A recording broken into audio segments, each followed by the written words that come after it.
بسم الله الرحمن الرحيم. اليوم سأتحدث عن بعض الأمور التي نساها الناس، وهي سنن نبينا محمد صلى الله عليه وسلم. هذه الأمور سهلة ويسيرة، ولكنها تحببنا إلى الله. السواك. هل تعرفون أن نبينا كان يستخدم السواك لتنظيف أسنانه؟ هذا يبقي فمنا نظيفا وصحيا. تغطية الإناء في الليل.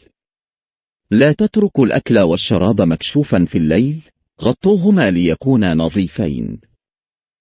مسح الوجه عند النوم. قبل أن ننام نمسح وجهنا لنشعر بالراحة. المشي حافيا أحيانا. يجب علينا أن نمشي حافيا أحيانا ليكون لقدمينا فرصة للتنفس. الاستئذان قبل الدخول. قبل أن ندخل مكانا نستأذن لنظهر الأدب والاحترام.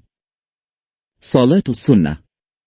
نصلي السنة قبل وبعد الصلاة المفروضة لنزداد قربا من الله. ترديد الأذان. عندما نسمع الأذان نردد مع المؤذن لنحصل على الأجر. الوضوء قبل النوم.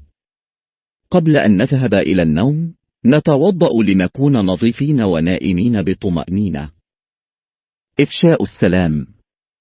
نلقي السلام على من نعرف ومن لا نعرف لننشر المحبة.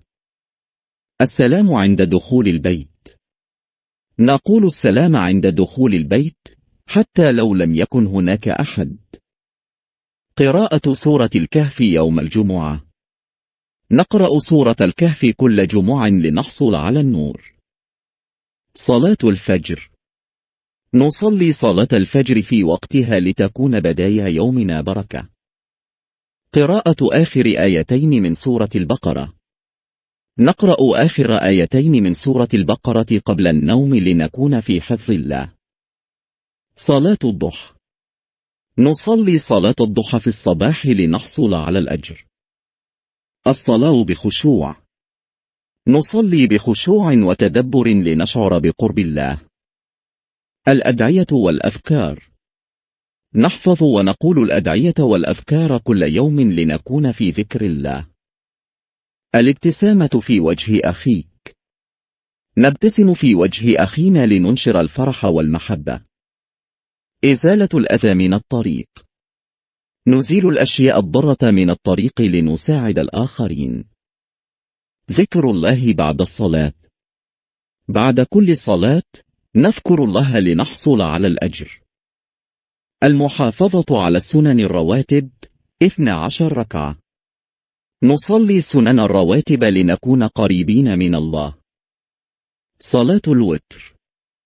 نصلي صلاة الوتر قبل النوم لنكون في ذكر الله. الوضوء قبل النوم. نتوضأ قبل النوم لنكون نظيفين ومرتاحين. يا أصدقائي، لنحترم هذه السنن ونطبقها في حياتنا. هذه الأمور تساعدنا على أن نكون أقرب إلى الله وأكثر صحة ونظافة. شكرا لكم.